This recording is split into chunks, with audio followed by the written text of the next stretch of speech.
Muy buenas, estamos hoy otra vez aquí con esta serie sobre la historia de las vacunas y hoy toca que nos expliquen precisamente el término vacuna, para lo cual hemos elegido pues a un personaje que lo va a hacer de una manera especialmente buena. Es un doctor en medicina que es verdaderamente doctor, es decir, tiene el título de doctor y además ejerce la medicina en atención primaria. Don José Manuel López Gómez es de una familia burgalesa de gran regambre, pero nació en Barcelona. Se licenció en esa facultad de medicina y se doctoró también en ella con una tesis sobre historia de la medicina. Es especialista en medicina familiar y comunitaria porque hizo el MIR en el Hospital Universitario de Valladolid. También es diplomado en sanidad, puericultura y medicina de empresa. Durante un breve tiempo ejerció de manera profesional lo que luego iba a ser su gran vocación, es decir, la historia de la medicina. Fue profesor de esta disciplina en la Facultad de Medicina de Barcelona durante un tiempo no excesivamente largo. Luego fue por concurso oposición médico de atención primaria en Murcia y recaló finalmente en Burgos, en los Cubos, en la ciudad donde sigue siendo un reputado médico de atención primaria. Aparte de esto, toda su vida la ha dedicado a la investigación, compaginando su labor asistencial como médico con una impresionante actividad como investigador. En 1996 fue nombrado académico de número de la Real Academia Burgense de Historia y Bellas Artes y en la actualidad es director de la misma desde el año 2009. También es académico correspondiente de las Reales Academias de Medicina de Cataluña y de Valladolid y es académico correspondiente por su ciudad de la Real Academia de la Historia. Su currículum vitae pues, es el propio de cualquier profesor universitario, ha publicado más de 25 libros, es autor de más de prácticamente 200 trabajos, ha dirigido tesis, es un conferenciante habitual y es el mayor experto en historia de la medicina, historia de la ciencia de Burgos, con trabajos absolutamente fiables, realizados desde los archivos, con una investigación meticulosa, tanto sobre personas como sobre instituciones, sobre enfermedades, sobre todo lo que a uno se le pueda ocurrir. Con lo cual, para nosotros, pues es una inmensa satisfacción tenerle hoy aquí en este ciclo de conferencias. Cuando quiera, el doctor López Gómez tiene la palabra. Muy buenos días. Gracias a la Fundación de Ciencias de la Salud y de un modo muy especial, viejo y querido amigo Javier Puerto, por la oportunidad que me ha brindado de participar en este ciclo de conferencias sobre la historia de las vacunas, ascribiéndome a un tema especialmente querido por mí, que es el de la vacunación antivariólica ideada por el médico Eduardo Jenner. Comenzaremos diciendo que la viruela es una enfermedad infecto-contagiosa de origen vírico, causada por el ortopoxvirus y que tiene una transmisión aérea y por contacto con un cuadro clínico que comienza entre 4 y 17 días, con una fiebre elevada mayor de 40 grados, un una gran afectación del estado general, con dolores osteomusculares generalizados, vómitos, náuseas, cefalea intensa, y entre el tercer y cuarto día la aparición del exantema centrífugo característico definitorio de la viruela en cara, en manos, brazos, en piernas, con máculas, pápulas, vesículas, pústulas y, en su caso, costras, con las deformidades también típicas, la cara picada de viruelas, que se decía, y con secuelas como la ceguera si se afectaba la córnea. Evidentemente, esta enfermedad, que tras la peste de la Edad Media y del siglo XVI y el cólera y la fiebre amarilla que preocupó a la población y a las autoridades de manera selectiva en el siglo XIX, fue uno de los azotes más severos de la humanidad, de Europa, de América,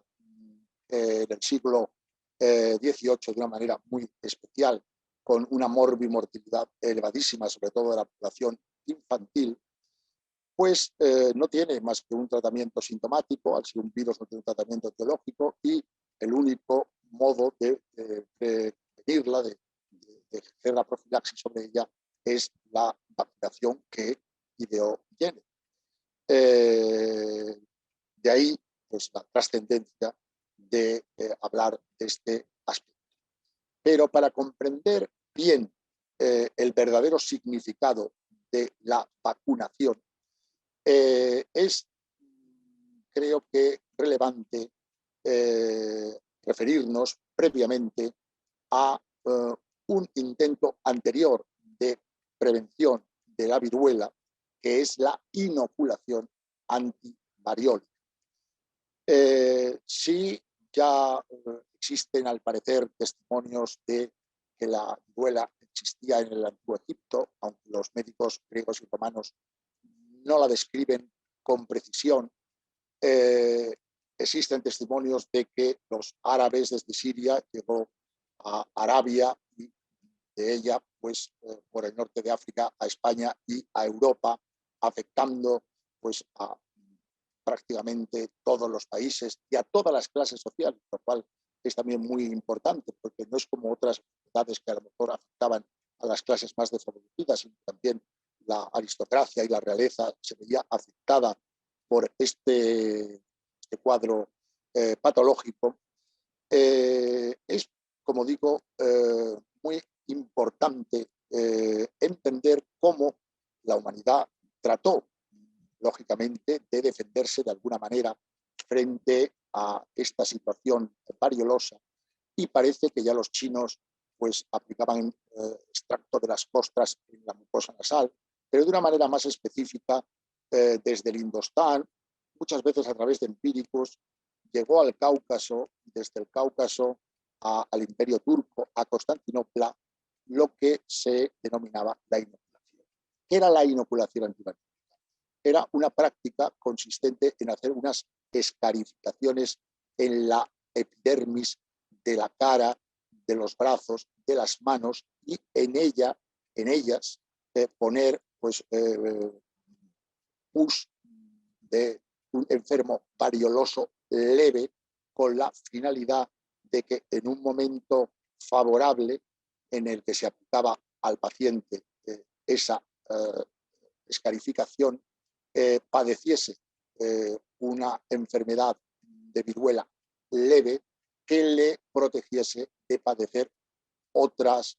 variantes más graves en epidemias futuras. Pues había llegado empíricamente con claridad a la conclusión de que la viruela solo se podía padecer una vez, no podía repetirse. Fue, y esto es ya algo históricamente bien conocido, un médico griego, el doctor Timoni, quien parece que pues, explicó de una manera más científica esta técnica inoculatoria. Y este doctor Timoni era médico de la familia del embajador inglés ante el sultán de Turquía, los Worley Montagu, y fue precisamente Lady Mary Montagu quien conocedora de esta técnica ante una epidemia de viruela, decidió inocular con éxito a uno de sus pequeños hijos. Y cuando a los pocos meses regresó la familia a Londres, pues Lady Mary difundió esta técnica entre la aristocracia inglesa y entre también médicos y científicos, sin que en un principio fuese especialmente adoptada. La decisión del doctor Sloan, médico de la corte inglesa, de vacunar a los hijos pequeños del príncipe de Gales, dio un espaldarazo a la técnica inoculatoria que se difundió por Gran Bretaña y a su través pasó a Francia y después pues, a diferentes países europeos, Italia, diferentes estados alemanes, escandinavos y por parte de países también como a España. Después de unos años un tanto difuminados, a mediados del siglo XVIII la inoculación cobró una importancia nueva a través de la publicación de un libro por Charles-Marie de la Condamine, un intelectual francés, un tratado sobre la inoculación de la viruela, que tuvo una gran difusión por Europa y que reabrió la polémica de la utilidad de la inoculación y generó pues, una serie de detractores y de favorecedores entre pues, las autoridades, los médicos, los científicos, los eclesiásticos e incluso la población en general. Este tratado de la Condamine se publicó en Francia en 1751, muy pronto se tradujo por los hermanos Galisteo y Sciorro, pero tuvieron algunas dificultades de publicación por parte de la Inquisición y del Tribunal del Puerto Medicato, y hasta 1754 no pudo conocerse en España. Con anterioridad hay testimonios de que el padre Sarmiento, en algunos de sus discursos a la juventud, había hablado de que campesinos lucenses practicaban la inoculación en sus hijos de tiempo inmemorial. El padre Feijóo también había traducido algunos tratados inoculatorios franceses y se mostró favorable a la inoculación, aunque el Tribunal del Protomedicato, en diferentes informes, el primero en 1747, el segundo en 1769 y el tercero en 1772, a través de diferentes argumentos, en principio considerando que no existía suficiente casuística para dictaminar los beneficios de la inoculación, se mostraron escépticos sobre ello. Pero hubo otros muchos médicos que publicaron trabajos. Entre 1730 y 1800 se publicaron 90 libros de mayor o menor extensión sobre la inoculación de la viruela en España, y se mantuvo esta polémica, en especial a partir de 1771, que un médico irlandés al servicio de la corte española, Bill Gorman, es comisionado por el gobierno para acudir a Londres y ser adiestrado por el doctor Cullen sobre la práctica inoculatoria de una manera absolutamente científica. A su regreso al año siguiente empezó una campaña de inoculación por diferentes localidades españolas. El doctor Timoteo O'Scallan, otro gran partidario de la inoculación, también médico irlandés formado en París al servicio del ejército español, empezó a inocular la viruela en los expósitos del Ferrol en 1771 y publicó una serie de tratados, 3 en concreto, el último en 1772, en que de una manera taxativa se manifestaba a favor de ella. Hubo detractores como Spiguer, como Vicente Ferrer, Borraiz y Beaumont, como Jaime Menós y de Llena, como José Amar, pero también hubo grandes defensores como Francisco Salvá y Castillo, como O'Scallan, y las sociedades económicas de amigos del país, iniciada por la Vascongada y el Peña Florida, que vacunó a uno de sus, que inoculó a uno de sus hijos más pequeños de manera pionero. Esto fue creando una opinión pública progresivamente favorable a la inoculación, que acabó de decantarse en 1798, cuando Carlos IV, temeroso de que la viruela pudiera afectar a sus hijos, antes Fernando, Carlos y Francisco de Paula, porque la infanta Teresa de Parma la había padecido con anterioridad, pues en 1798 acordó que se vacunaran, y este hecho pues abrió ya de una manera definitiva a que las autoridades gubernamentales, las reales academias oficiales, pues se pronunciasen a favor de la inoculación antivariólica, promulgando el 30 de noviembre de 1798 una real cédula por la cual en todos los hospitales, casas de misericordia y hospicios debía existir una sala con capacidad para inocular a todos los que acudiesen, y gratis a los pobres de la vida. Pero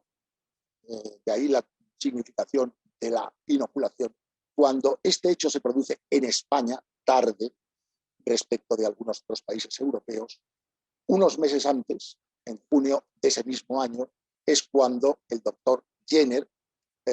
había ya publicado su trabajo sobre la viruela de las vacas y la vacunación,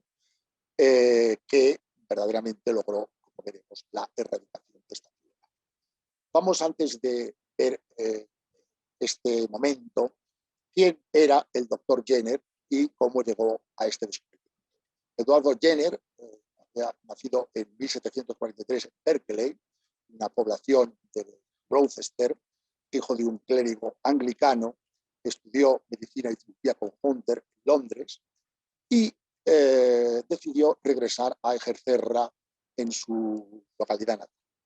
Allí había observado cómo las ordeñadoras, las lecheras, que ordeñaban a las vacas que tenían una enfermedad, la viruela vacuna, mucho más leve que la humana, también se contagiaban de esta viruela, apareciéndoles pústulas en las manos,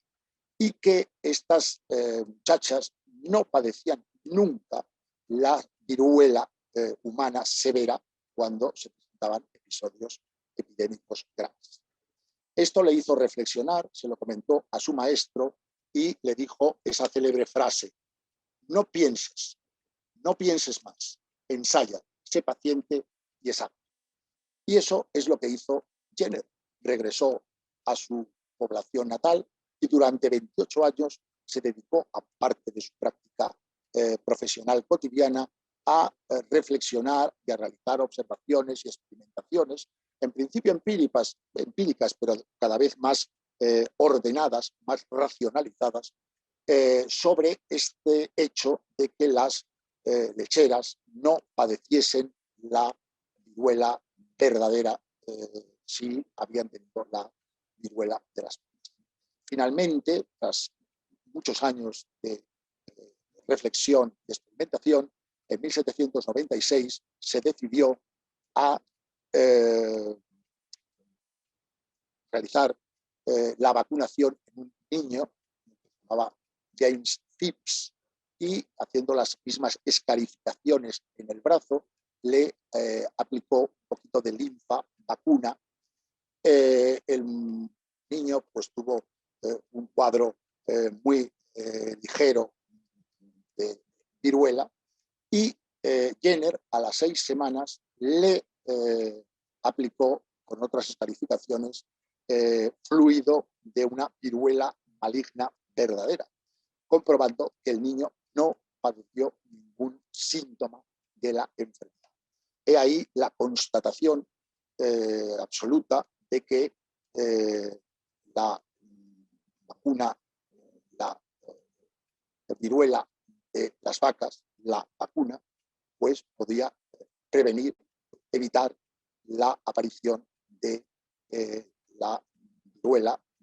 tradicional, maligna, humana. Envió un trabajo explicativo de estos hallazgos a la Royal Society londinense para que se publicase su boletín. No consideró la institución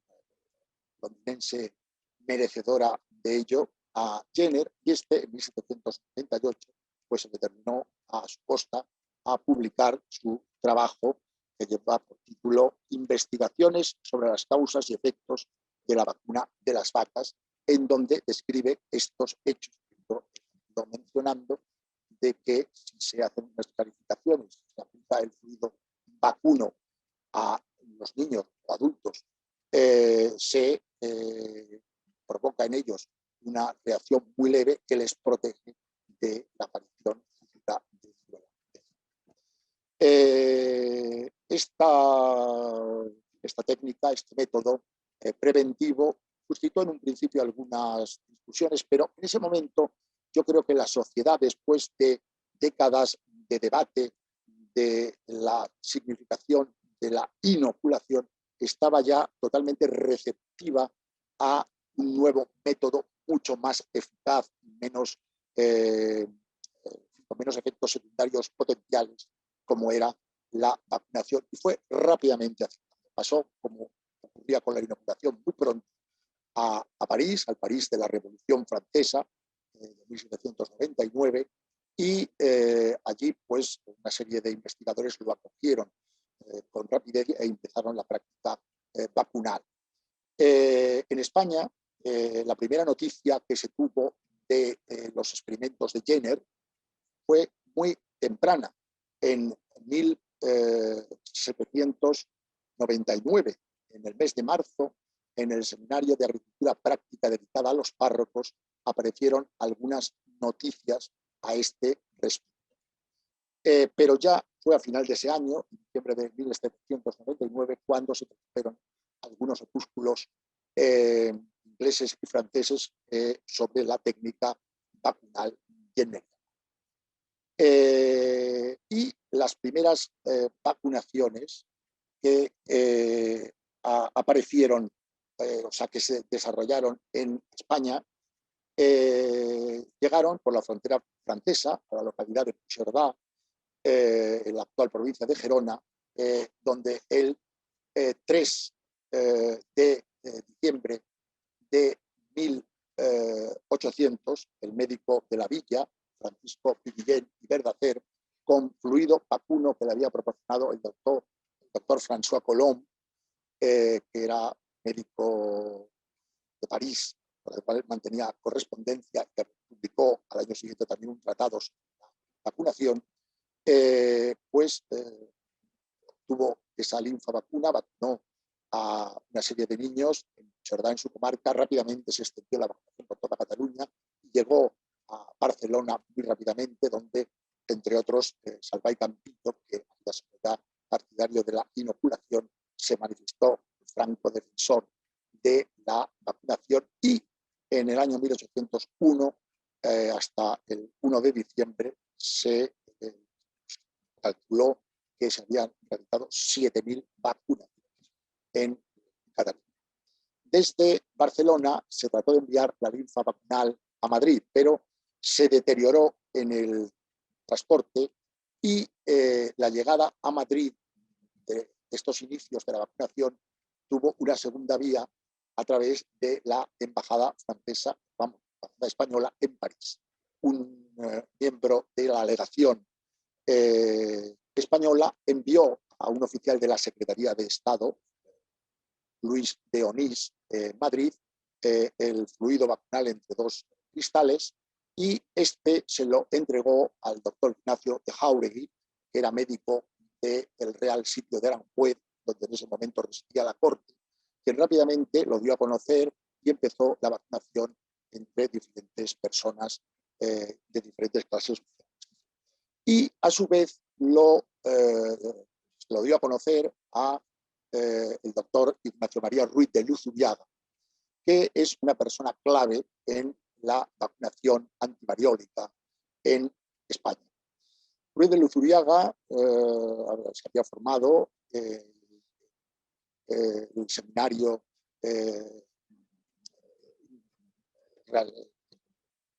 estructurado por la Real Sociedad Económica de Amigos del País en Vergara, y había sido becado, comisionado por el gobierno para estudiar medicina en París y en Edimburgo. A su regreso, convalidó sus estudios y inició una práctica profesional en Madrid, siendo médico de muchas familias de la aristocracia y de la alta sociedad madrileña, formando pronto parte de la Real Academia Madridense y redactando diferentes informes sobre aspectos muy diversos de salud pública, pues que hay que encuadrarle en los postulados más puros de la Ilustración española. Por consiguiente, Ruiz de Luzuriaga se percató de inmediato de la trascendencia del descubrimiento de Jenner y, a través de una densa y extensa red de corresponsales en múltiples provincias y localidades españolas que había ido trazando, pues logró difundir, expandir la vacunación por buena parte de España y ejerciendo como intermediarios muchas veces personas de la aristocracia, eclesiásticos, militares, incluso entre ellos señoras que tenían también una formación, digamos, una sensibilidad hacia los problemas de la salud pública grande, pues consiguió buenísimos resultados y en unos 2 años hubo miles de vacunaciones, aunque lógicamente siempre las pues, era en un principio pues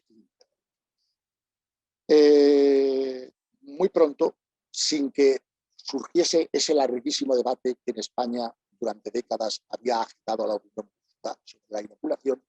la vacunación antivariólica jenneriana fue aceptada por las autoridades y en 1805 se publicó una real cédula en que también se establecía que en todos los hospitales, hospicios y casas de misericordia hubiera una sala donde se dispusiera de fluido vacuno para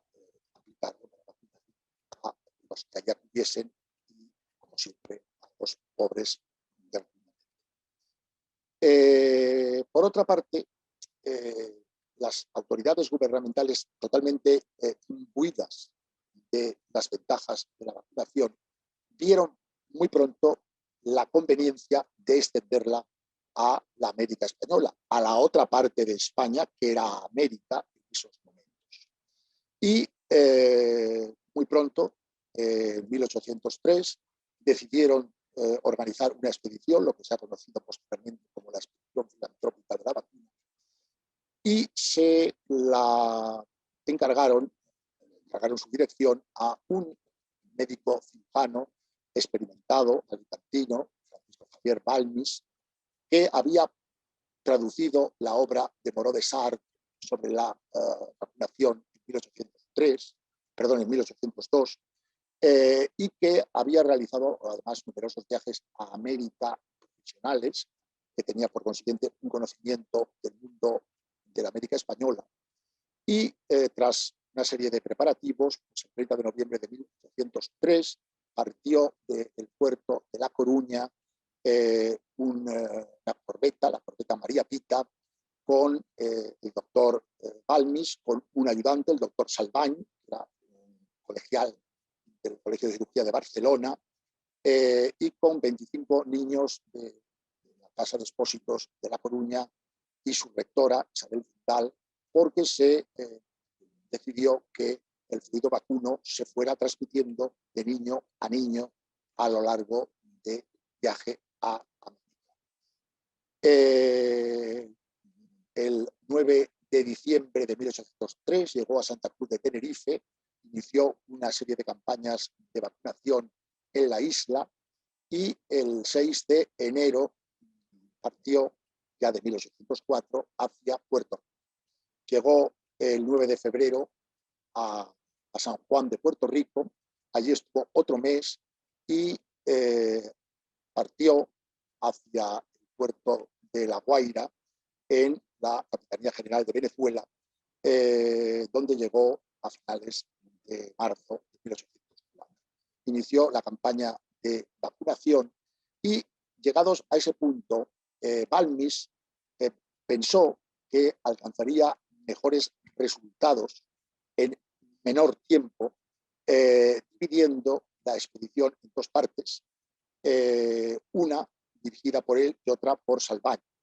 Él, en el corbeta María Pita, marchó a Cuba, y desde Cuba a México, capital, a diferentes poblaciones mexicanas, Acapulco, y desde Acapulco embarcó, atravesó el Pacífico, llegó a las Filipinas, dio por Filipinas la vacuna y posteriormente llegó a Macao en 1806 y embarcó en un navío portugués, regresando a Lisboa y posteriormente a la corte, donde fue recibido a finales de ese año por Carlos IV. Salvany, por su parte, difundió la vacuna por Colombia, por el Virreinato del Perú, Ecuador, Bolivia, Perú, Chile, el Protomedicato del Plata, y no llegó a regresar a España porque murió en 1810. Visto con la perspectiva actual, hay que considerar esta expedición filantrópica como un verdadero éxito de la medicina, de la salud pública española ilustrada, y uno de los grandes éxitos de difusión de un método preventivo absolutamente salvador por parte de los españoles. La vacunación antivariólica siguió su curso evolutivo hasta 1808, hasta el inicio de la Guerra de la Independencia. Esta supuso, como tantas cosas, pues una fractura de la sanidad pública española. Posteriormente, algunos médicos, personales ilustrados, científicos y políticos fueron exiliados, francesados, y después ya llegó en 1834 el cólera. Antes había llegado en 1804 la fiebre amarilla, y esto también, pues, digamos, hizo que las autoridades se preocupasen más de estas nuevas enfermedades, experimentando la vacunación un cierto adormecimiento. Pero en la Ley de Sanidad, bien conocida de 1855, se establecía con claridad que en todas las capitales de provincia, en todas las localidades importantes, debía tenerse los medios para la vacunación antivariólica, y que los gobernadores civiles estaban obligados a solicitar a las autoridades gubernamentales de Madrid el fluido vacunal en caso de que no se pusiera. Lógicamente, la Ley de Sanidad de 1904 amplió más si cabe esta realidad y hizo que se considerase obligatoria la vacunación de los niños por parte de los padres, y que si en el correspondiente certificado de vacunación no se pudiera acceder a escuelas, institutos, universidades y determinados organismos. De esta manera, progresivamente, a lo largo del siglo XIX y del siglo XX, se fue consiguiendo erradicar en todos los países, tanto del primer mundo como del tercero, la viruela, y finalmente, a finales de 1979, principios de 1980, la OMS dictaminó la erradicación universal de la viruela en el mundo, aunque se conservan en 6 laboratorios diseñados por todo el orbe algunas cepas de viruela, considerando la posibilidad de que en un momento determinado, por alguna mutación o alguna transformación, pudieran ser necesarias para la salud. Por consiguiente, para terminar, hay que considerar la vacunación jenneriana, la vacunación antivariólica, que dio nombre a todas las vacunaciones posteriores, que transcurrieron muchos años hasta finales del siglo XIX en aparecer nuevas vacunas. Las dio su nombre e inició lo que entonces no se conocía, pero después se descubrió como la inmunología, como la producción de anticuerpos defensivos frente a la enfermedad, para protegernos cuando ésta nos llegase de manera virulenta. De ahí, como digo, que Jenner, que tuvo un reconocimiento ya en su tiempo inmenso, que el Parlamento dio 2 pensiones de 30.000 libras, que se erigió un monumento en Trafalgar Square, pues sea uno de los grandes benefactores de la humanidad con su descubrimiento, y que verdaderamente la vacunación antivariólica, pues pueda considerarse uno de los triunfos más grandes, más definitivos para la salud pública y para la historia de la medicina mundial. Muchas gracias. Muchas gracias a usted, doctor López Gómez, por esta excelente y didáctica conferencia, donde nos ha explicado muy bien las diferencias existentes entre la variolización, es decir, entre la inoculación con virus de la misma enfermedad y la vacunación, que eran con virus de otra enfermedad distinta de los animales. Los animales en ocasiones nos perjudican, en otras nos benefician. Muchas gracias también porque nos ha dejado muy claro por qué llamamos a todo esto vacuna, y nos ha dejado también muy claro por qué en esta pandemia la operación de los militares se ha llamado la Operación Balmis, porque Balmis hizo la primera campaña de sanidad universal. Con lo cual, pues le quedamos muy agradecidos y esperamos vernos en otras ocasiones más agradables, pero desde luego con igual rendimiento intelectual que esta. Repito mi agradecimiento y a todos ustedes hasta el próximo día. Muchas gracias.